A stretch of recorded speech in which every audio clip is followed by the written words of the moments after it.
Hello बच्चों, कैसे हो आप सब। आज हम कक्षा 6 का 16वां पाठ पढ़ने जा रहे हैं। पाठ क्रमांक 16 का नाम है मीरा मगन भई। भक्ति काल के कवियों में मीराबाई श्री कृष्ण की अनन्य भक्ति के लिए प्रसिद्ध है। इन पदों में मीरा की कृष्ण भक्ति, उनमें पूर्ण विश्वास और समर्पण भाव का वर्णन किया गया है। पहले पद में मीरा श्री कृष्ण की महिमा का गान करती हुई अपना दृढ़ विश्वास प्रकट करती है कि ईश्वर अपने भक्तों की विपत्तियों का नाश करके सदा उनकी सहायता करते हैं।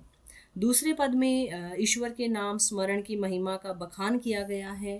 राम की महिमा तथा गुरु की कृपा से राम रूपी अमूल्य रत्न को पाने पर प्रसन्नता व्यक्त की गई है। संत कवियों की भांति मीराबाई ने भी भक्ति मार्ग में गुरु की महत्वता तथा भौतिक सुखों के प्रति वैराग्य प्रकट किया है। गुरु की कृपा से ही भक्ति की राह पर चलकर मनुष्य ईश्वर प्राप्ति कर जीवन सार्थक बनाता है। तो प्रस्तुत पद भक्ति काल की कवियत्री मीराबाई द्वारा रचित हैं। कुछ प्रमुख कृष्ण भक्ति कवियों के नाम आपको पता होंगे और मीराबाई के भजन किस किस ने सुने हैं ये भी हमें बताना है। तो पहले पद में श्री कृष्ण की महिमा के गान के साथ ही हम यह पद शुरू करते हैं। पहला पद है, मीरा मगन भई हरि के गुण गाय, सांप पिटारा राणा भेजो मीरा हाथ दियो जाए। तो मगन, मगन का अर्थ यहाँ पे लिया गया है आनंद में डूबा हुआ। हरि का अर्थ यहाँ पे लिया गया है श्री कृष्ण। तो मीरा कृष्ण के गुण गाकर अपनी सुध बुध खो बैठी है। वे कृष्ण भक्ति में इतनी लीन हो गई हैं कि उन्हें संसार का कुछ भी ध्यान नहीं रहा। तो परिवार की लोक लाज को बचाने के लिए उनके जो देवर थे राणा, उन्होंने मीरा को मारने के लिए सांप का पिटारा भेजा था। नहाए धोए जब देखन लागी सालिग्राम गई पाए। तो नहाए, नहाए का मतलब लिया गया है नहाकर, और सालिग्राम, सालिग्राम मतलब एक पवित्र पत्थर जिसे भगवान विष्णु का रूप माना जाता है। तो नहाकर, नहा धोकर जब उन्होंने उसे खोला तो पूजा का एक विशेष पत्थर शालिग्राम उसमें पाया। जहर का प्याला राणा भेजो अमृत दिन है बनाए। बनाए का अर्थ यहाँ पे लिया गया है बना दिया। तो फिर राणा ने जहर का प्याला भेजा किंतु वह भी अमृत में बदल गया। हाथ धोए जब पीवण लागी, पीवण मतलब पीना, हो गई अमर अंचाय। अंचाय का अर्थ यहाँ पे लिया गया है पीकर। तो हाथ धोकर जब मीरा उसे पीने लगी तो उसे पीकर वो अमर हो गई। सूल सेज राणा ने भेजी दीजो मीरा सुलाए। सूल सेज, तो शूल सेज का अर्थ यहाँ पे लिया गया है कांटों की शैया, कांटों का एक बेड। तो यहाँ पे राणा की भेजी हुई कांटों से भरी सेज सांझ के फूलों में बदल गई। सांझ भई मीरा सोवण लागी मानो फूल बिछाए। सूल सेज राणा ने भेजी दीजो मीरा सुलाए, सांझ भई मीरा सोवण लागी मानो फूल बिछाए। तो सोवण लागी का अर्थ यहाँ पे लिया गया है सोने लगी। तो राणा की भेजी हुई कांटों से भरी सेज सांझ के फूलों में बदल गई। और मीरा कहती है, मीरा के प्रभु सदा सहाई राखे विघन हटा। विघन का अर्थ यहाँ पे लिया गया है मुसीबत से। भजन भाव में मस्त डोलती गिरधर पे बलि जाए। तो ईश्वर उनके सहायक हैं और विपत्तियों या मुसीबतों में सदा उनकी रक्षा करते हैं। मीरा तो बस तन्मय होकर भाव भक्ति, भजन भक्ति में लगी रहती है। वे इस कृष्ण पर बलिहारी जाती हैं, अपने प्राण न्यौछावर करती हैं जो सदा उनकी रक्षा करते हैं। अभी दूसरे पद की ओर चलते हैं। पायो जी मैंने राम रतन धन पायो, वस्तु अमोलक दी मेरे सतगुरु कृपा करी अपनायो। तो अमोलक, अमोलक का अर्थ यहाँ पे लिया गया है जिसका कोई मूल्य ना लगाया जा सके, प्राइजलेस जो होता है। और कृपा, कृपा का अर्थ यहाँ पे लिया गया है कृपा। तो इस पद में मीरा राम नाम रूपी अमूल्य रत्न को पाने पर अपनी प्रसन्नता व्यक्त कर रही हैं। वे कहती हैं कि ईश्वर जैसा अमूल्य रत्न उन्हें गुरु की कृपा से ही प्राप्त हुआ है। जन्म जन्म की पूंजी पाई जग में सभी खोआयो, खर्चे नहीं कोई चोर न लेवे, दिन दिन बढ़त सवायो।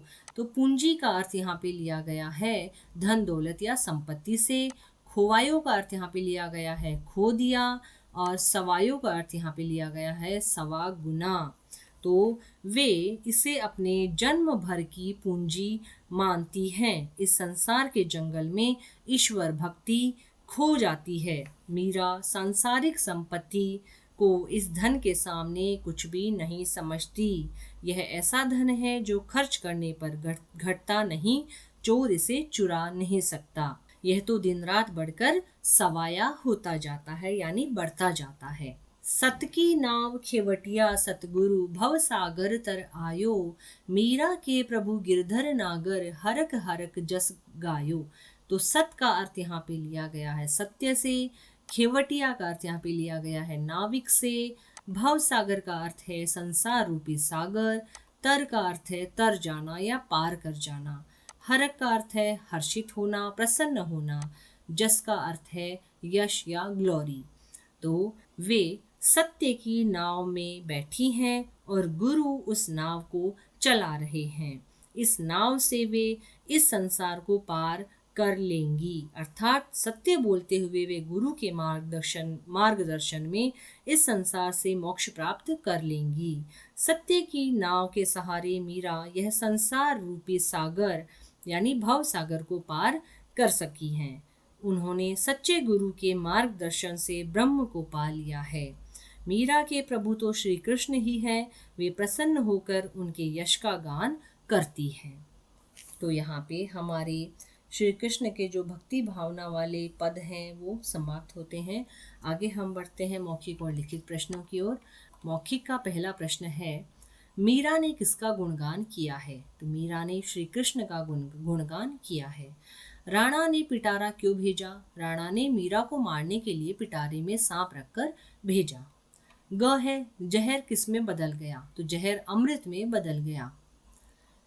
घ है, राम नाम रूपी धन की दो मुख्य विशेषताएं क्या हैं? तो राम नाम रूपी धन को कोई चोर नहीं चुरा सकता और यह खर्च भी नहीं होता है। ड़ है, मीरा किस प्रकार अपने प्रभु के गुण गाती है? मीरा हर्षित होकर अपने प्रभु का गुणगान करती है।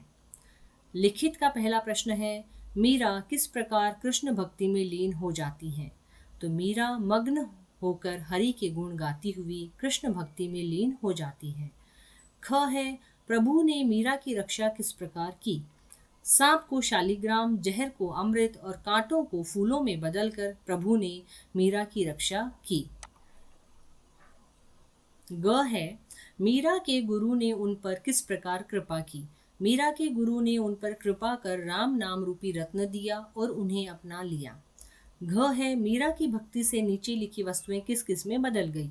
सांप का पिटारा शालिग्राम में, जहर का प्याला अमृत में, कांटों की सेज फूलों की शैया में। अर्थ स्पष्ट करना है यहाँ पे इन पंक्तियों के। तो मीरा के प्रभु सदा सहाई, राखे विघ्न हटाए।